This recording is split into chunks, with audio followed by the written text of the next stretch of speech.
Hello everyone! In this tutorial we are going to learn how to write an effective short essay for engineering.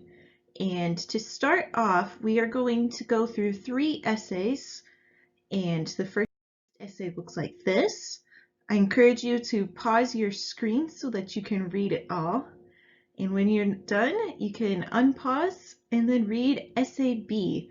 We're going to look at all 3 of these essays, and we're going to compare and contrast them after you've had a chance to read them. So this is essay A, and this is essay B. And I'd like you to pay attention to the differences, to the things between this one and the previous one. Again, pause your video as necessary. And then finally, we have essay C. Now this one is addressing a different question, and I want you to compare and contrast the writing styles between this one and the previous 2 that were answering a different question. Look for some of the similarities and some of the differences. And then after you have finished, you can unpause and move on.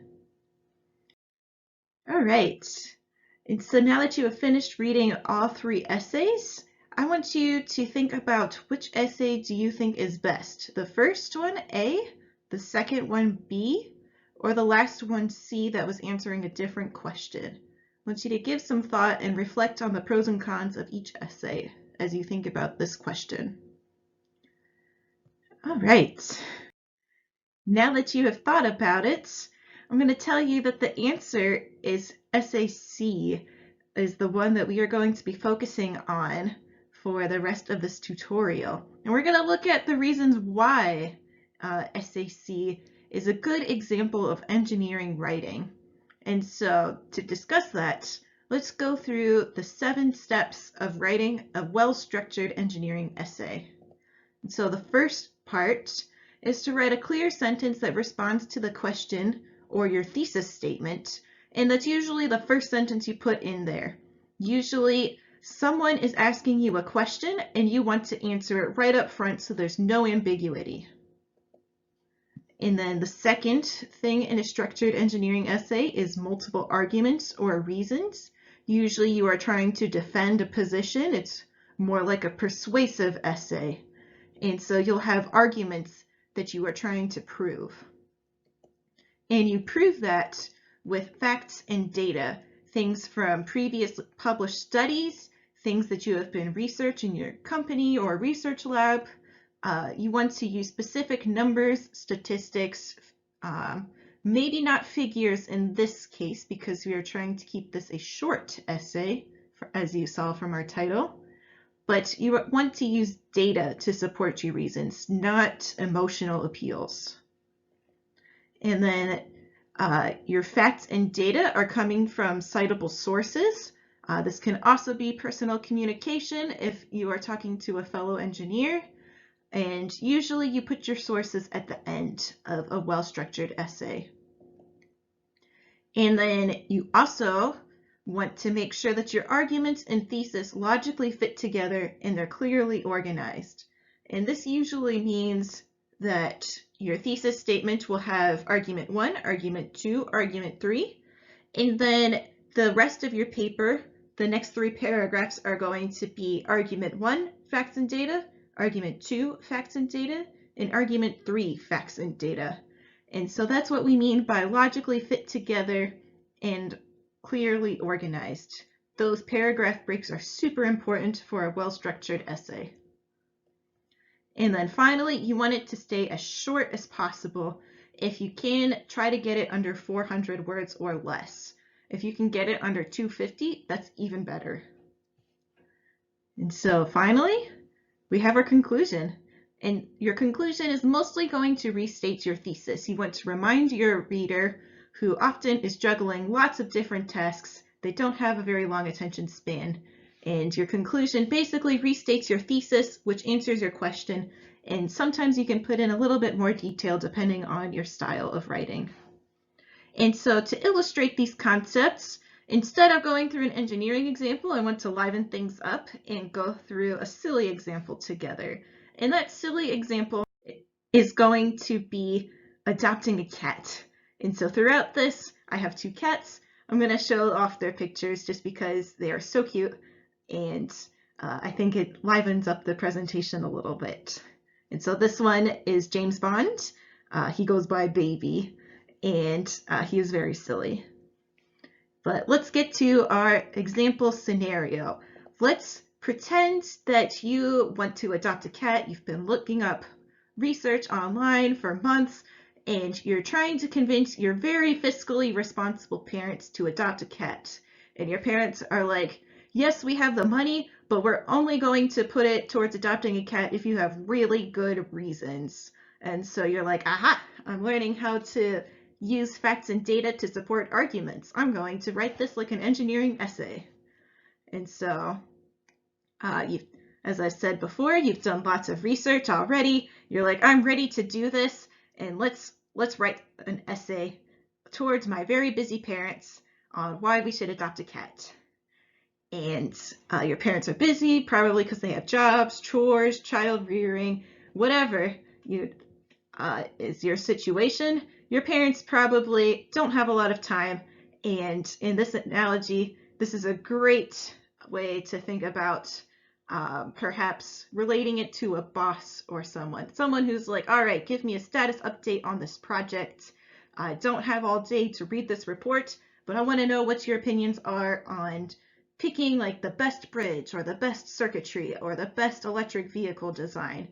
Usually your boss may be asking you a question, and you want to answer it as succinctly and supported as possible. But that is where we are going towards the end. And for now, let's just stick with talking about cats because that's fun. All right, and so the first step that we are going to do is respond to our question. The question our parents are asking us is, why should we spend our hard-earned money towards adopting a cat? Money doesn't grow on trees, and you better have some good reasons. And so this is my other cat, Pebbles, and you'll see her throughout this talk as well. She's very sweet, but she's very sassy as well. But let's go back to our question. And so why should we spend money towards adopting a cat? And your thesis is we should adopt a cat because cats can help with mental health, physical health, and career skills. This is maybe unexpected from your parents, and so they're like, tell me more. This seems intriguing. I wouldn't have thought of this. And so let's go on to our second point, those arguments and reasons. And those arguments were just listed in the thesis statement. And so in order, they are cats can help with mental health, they can help with physical health, and they can help with career skills as well. And so your parents are like, oh, that's a bold claim. Can you support it? And you're going to say, in a second, let's keep talking about arguments and reasons. And so before we move on, just want to highlight that these are the assertions that you intend to prove with your facts and data. You're not going to find a study that explicitly just says these statements. You're going to want multiple sources to kind of tie this narrative together. And so let's go and prove our arguments and reasons for adopting a cat. And so we're going to do that with facts and data. And our first assertion, our first argument was that cats can help with mental health. And so this is our argument that we're trying to prove. And our evidence from other studies is that cats are cute, and cute things cause our brain to release dopamine, serotonin, all of those happy chemicals. And those chemicals make us happy. They make us feel better when we're upset. And so that's one way cats can help with mental health. And then the other reason is that cats can purr, and that helps calm people down. It's a very soothing vibration. And so that can also help with mental health, because if you start petting a cat, you start calming down, and so that can help really improve your mental health. And so our second argument, we're going to start a new paragraph in a second, and that cats can help with physical health. And your parents are probably scratching their heads being like, how can that happen? And so you look at your studies and you're like, well, the facts are cats can purr at a frequency between 20 to 150 hertz, and those are associated with regenerative properties. In particular, Frequencies closer to 25 hertz are thought to promote bone growth. 100 hertz is thought to promote soft tissue growth. And so you're like, Mom, Dad, we need a cat because cats can purr and they can help heal injuries faster by purring. And then there are also other studies that have looked at the risk of stroke and heart disease in cat ownership. And those studies have found that those risks may be reduced by as much as 1/3 because petting cats helps reduce stress, and their cuteness just helps you be happier and healthier. And so that's argument 2, supported by facts and data. And then argument 3, as a reminder, was cats can help with career skills. And your parents are probably thinking, now how are you going to prove this one? Well, let's talk about my unpublished observations of my own cats. And that is, cats require and they demand a consistent routine. Pebbles has to have breakfast at the same time every day. And so that means on the weekends, she wakes me up at like 7 in the morning because that's when she gets fed on the weekdays. And she's like, we are having breakfast now. And so because cats really need that routine, that really helps you develop time management skills because you're like, all right, I got to finish this task by breakfast time. I've got to finish all of my work before playtime. And so that helps you manage your time. And then in addition to that, cats also depend on humans for care, attention, and discipline. And so for discipline, I put this photo because you can see James as a kitten. He needed discipline in this case. You can see Pebbles is being pounced by James, and she has a look of, oh no. And James is like, I'm gonna get you. And so Pebbles is clearly uncomfortable with that. James clearly needs discipline.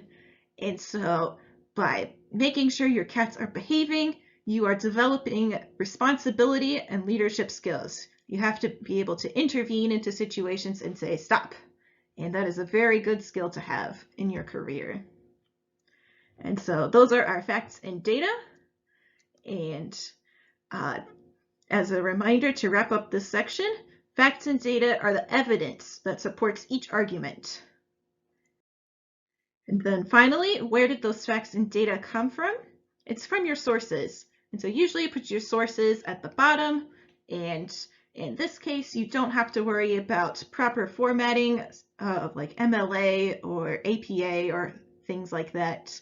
You can just list your links of your studies or reputable news articles, as a lot of mine are, and they just go at the end. And if you are feeling that your sources need to be clearer between which fact comes from which source, you can also put parentheses for like source 1, source 2, source 3, etc. And then the next one is logic and formatting. And so for logic, you want to make sure no extraneous information is included and that all facts and data are clearly supporting each argument. You're not talking about how to take care of cats in this essay because that's not an argument you're trying to make. That is excluded information because it doesn't help. And then you also want to clearly organize your arguments, put them in the most logical order.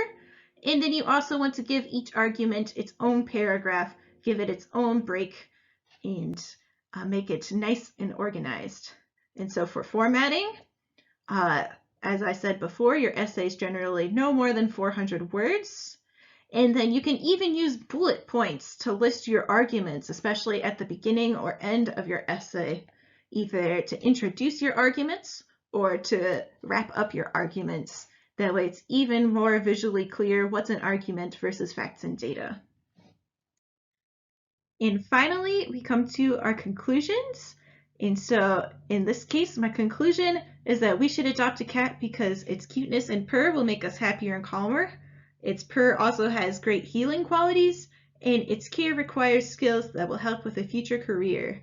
And so in general, our conclusions restate the thesis, but to make it a little bit different, you can add a little more detail to connect the dots all together and to wrap things up really nicely. And so hopefully this has helped convince your parents to adopt a cat. You have not used emotional appeals. You have used facts and data to support your argument. And so altogether, we should adopt a cat because cats can help with mental health, physical health, and career skills. That is our thesis. And that is answering the question, why should we adopt a cat? And then in that thesis and in red are our arguments, and they'll start off each paragraph. And those are the claims that you are trying to prove. And you prove it with facts and data in the rest of each paragraph. And those facts and data support each argument. You don't have any extraneous information. And then those facts and data come from sources. And then you break things up into little tiny paragraphs so it's nice and easy to read. And you put them in the most logical order as well. And then you keep it as short as possible by adding a few transition words and turning this into essay format. I found that my essay was about 234 words. And then finally, you have your conclusion. And that's similar to your thesis, but maybe adds a little bit more detail to wrap up the essay very nicely.